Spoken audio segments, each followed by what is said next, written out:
DTC number 1067. I think it's been a while since I read any detective comics because they were sporadically plotted, and it's like, well, what am I following here? Also, Bounty Hunters number 30. That was another thing that I read that was not good. I don't know. I might quit Bounty Hunter subscription altogether.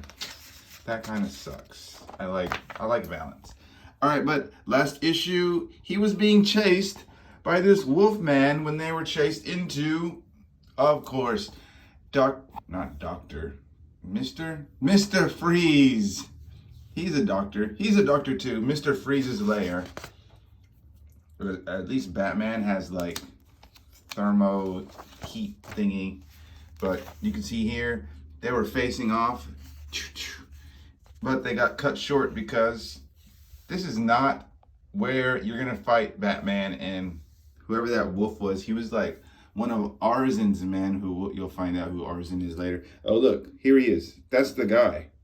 He turned into that wolf creature, and then water came and they were frozen. Here we are, Batman being dragged away by Victor Freeze. All right, here is the Arzen guy we were talking about. He's trying to take over the city.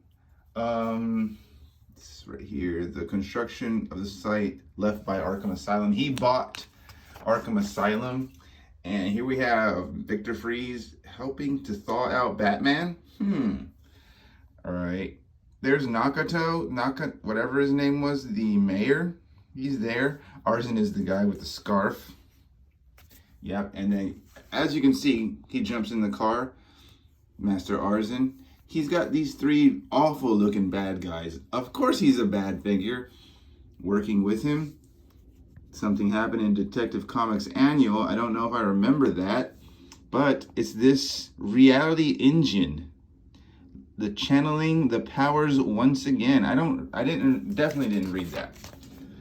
Oh, and then they pull this out. We cannot be seen doing these bad things anymore. We have to hide our faces. And then he recites this.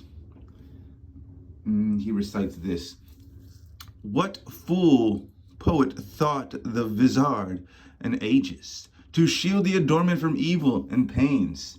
The mask cannot laugh at butterfly wings. It cannot cry for a lone bird's call. It cannot love. It cannot hate, nor exult in anger or joy. No, the mask is no shield, but it is a weapon. It makes dead all who seek to look through the eyes.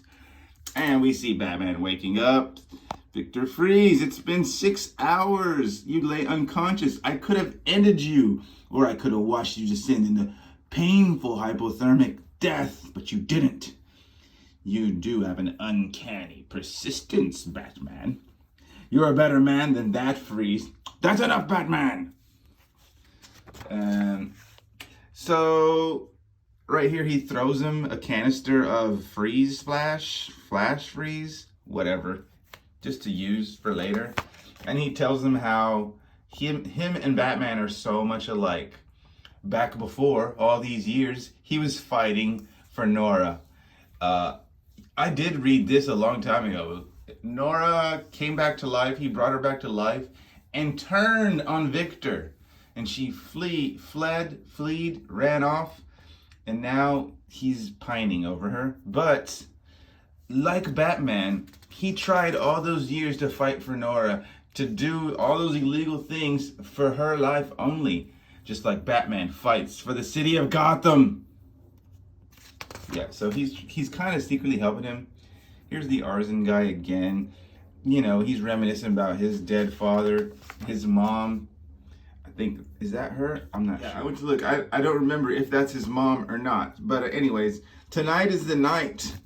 They begin their work and have assured me that they will not need to call upon me. But he needs to do something. I guess make an alibi. He's going to visit Bruce, Arzen, Oregon.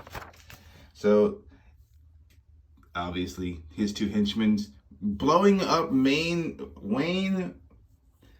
Is Thomas Wayne building is actually like a slum.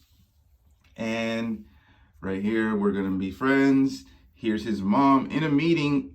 Lucius Fox couldn't make it, but these are the members of the Wayne. They're members of the Wayne Board of Trustees. Like, yeah.